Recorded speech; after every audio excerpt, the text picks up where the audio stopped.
ছাড়া রাখিয়েন, তাহলে গরিব মানুষের কষ্ট বুঝবে। যাদের বাড়িতে এসি নাই তারা জানে রাত 2টা 3টা পর্যন্ত 4টা পর্যন্ত গরমের কারণে ঘুম আসে না। আর লোডশেডিং হইলে তো আরো অবস্থা খারাপ। দেখা যায় ফজরের আজানের আধা ঘন্টা আগে একটু ঠান্ডা ঠান্ডা লাগে, কোমল বাতাস নির্মল বাতাস বয়ে যায়, তখন ঘুম খুব বেশি বেশি লাগে, ঠিক কিনা? ওই সময়টা হলো পরীক্ষার সময়। তখন মুয়াজ্জিন সাহেব মসজিদে বলেন, আসসালাতু খায়রুম মিনান নাওম, ঘুমের চাইতে নামাজ উত্তম। আর শয়তান আপনাকে কানের কাছে এসে বলে নামাজের চাইতে ঘুম উত্তম, তুই ঘুমা। তখন যদি আপনি ঘুমায়া থাকেন, চুপ থাকবেন না। সবাই বলেন নামাজে না গিয়ে যদি শয়তানের কথা মতো ঘুমায়া থাকেন, বলেন তো গোলামি হলো আল্লাহর না শয়তানের? আপনার কি একটু লজ্জাও লাগে না? একটু কি শরমও লাগে না? প্রতিটা দিন ফজরের নামাজ ছাইরা দিয়া আপনি মানুষের সুরত দইরা শয়তানের গোলাম হয়ে বসবাস করছেন। আপনার নিজের বিবেক কি আপনাকে বাধা দেয় না? সিএনজির পিছনে দেখছি লেখা থাকে বিবেক মানুষের সর্বোচ্চ আদালত। এটা হাদিস নয়, কথা সত্য, কথা বাস্তবিক। তো বিবেক যদি মানুষের সর্বোচ্চ আদালত হয়েই থাকে, আপনাকে আল্লাহ বানাইলেন আল্লাহর গোলামের জন্য, আর ঘুম থেকে আপনি উঠেই শয়তানের কথা মাইনিয়া শয়তানের গোলামি করলেন, আপনি নিজেকে আল্লাহর গোলাম আর দাবি করবেন কিভাবে? হায়া শরম তো না যাবে।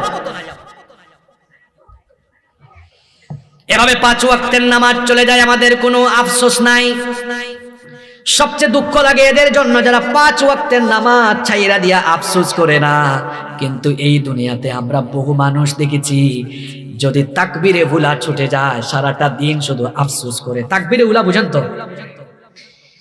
এক লোক নামাজে আসলে তার আফসোসই লাগে না, আর আরেক লোক 5 ওয়াক্ত নামাজ পড়ে কিন্তু কোনো কারণে তাকবীরে উলা ছুটে গিয়েছে, আফসোস করে। দুই মানুষ কি একরকম? দুইজন তো একরকম নয়।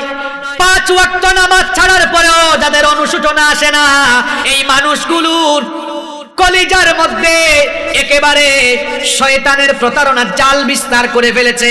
এই লোকটা শয়তানের এমন মুরিদ হয়েছে, শয়তান তাকে তার অন্যতম খলিফা বানিয়ে ফেলেছে।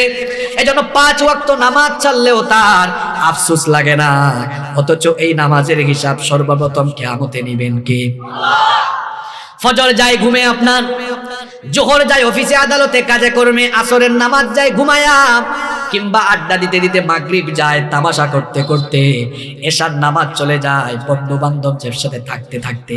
এজন্য আমার জাতীয় কবি খুব সুন্দর লিখেছেন, ঘুমাইয়া কাজা করেছ ফজর, তখনও জাগনি যখন জোহর, হেলায় খেলায় কেটেছে আসর, মাগরিবের ওই শুনিয়া যান, এখনো জামাতে হওরে শামিল, এখনো এর সাথে আছে স্থান, বাজিছে দামামা বাদরে আমামা, শির উঁচু করি মুসলমান, দাওয়াত এসেছে নয়া জামানার, ভাঙা কেল্লায় রে নিশান। আল্লাহ ঠিক কইয়েন না, কথাগুলো ভাবেন। আমাদের দেশে ঠিক ঠিক বলা ফ্যাশন হয়ে গেছে, এটা ঠিক না, এটা ভাবার কথা বলেছে।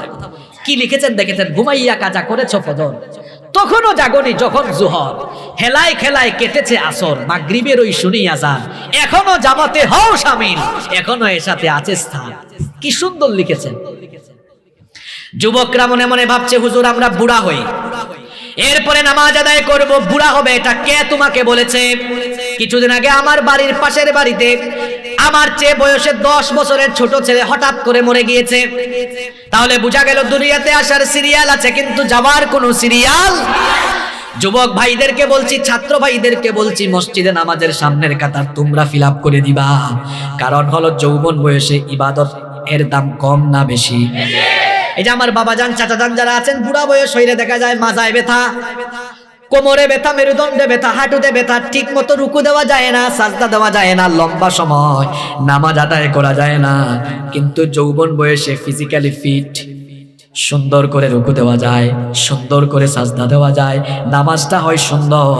এই জন্য আল্লাহ খুশি হন, কম না বেশি?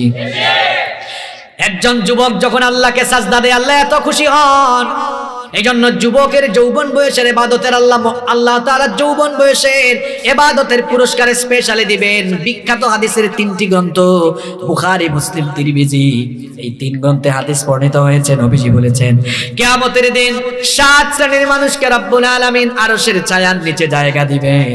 এর মধ্যে এক শ্রেণীর মানুষ হলো ওয়াশাবুন নাশাআ ফি ইবাদাতিল্লাহ।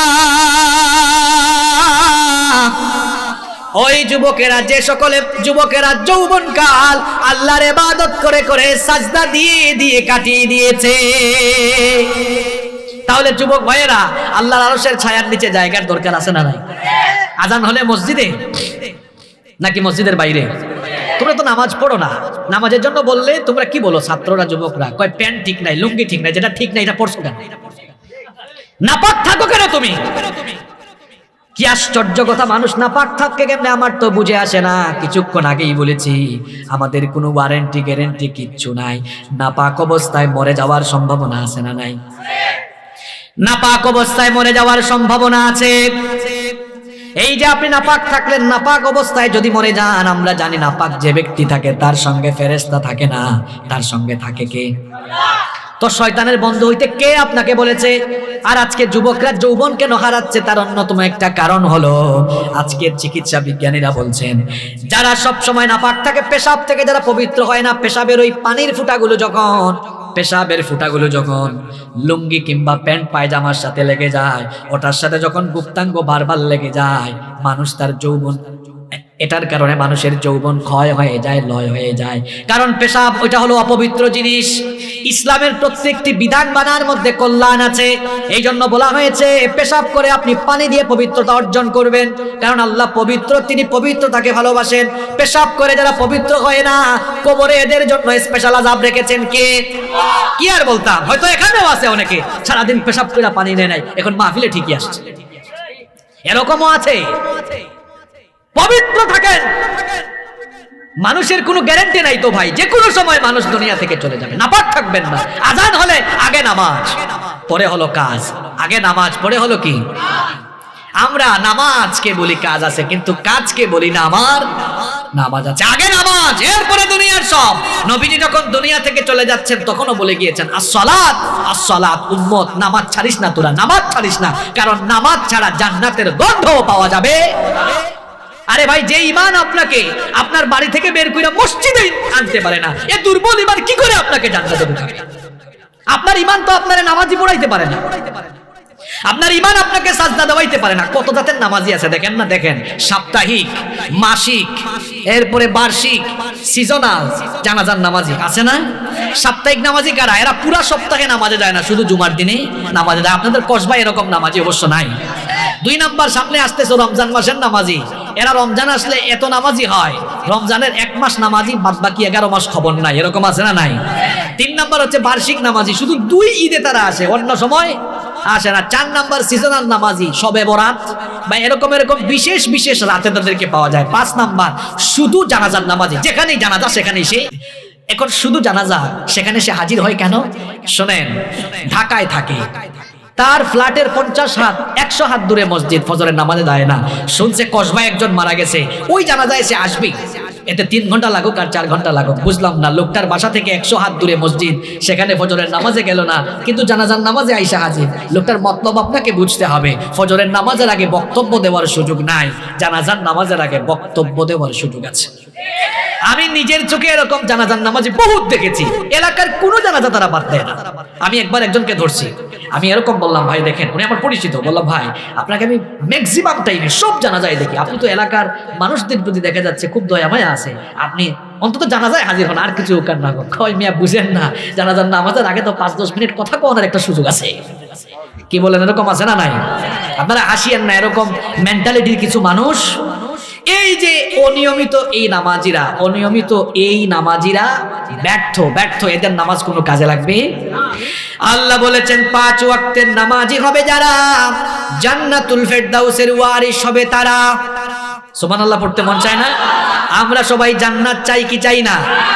জাহান্নাম থেকে বাঁচতে চাই কি চাই না? এই যে এশার আজান হলো, এখন আমরা নামাজ আদায় করব নাকি নামাজ আদায় না কইরা ঘুমাবো? এই যে আজান হচ্ছে না, আচ্ছা, একজন আজানের জবাব দিয়ে দিন সবার পক্ষ থেকে। বাইরের সাউন্ডটা বন্ধ আছে। শোনেন, কিছুদিন আগে বাংলাদেশে একটা ভূমিকম্প হয়েছিল না?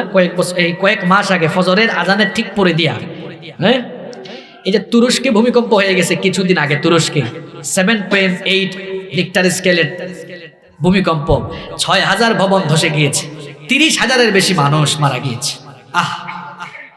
এখনো যে আরো কত পরিমাণ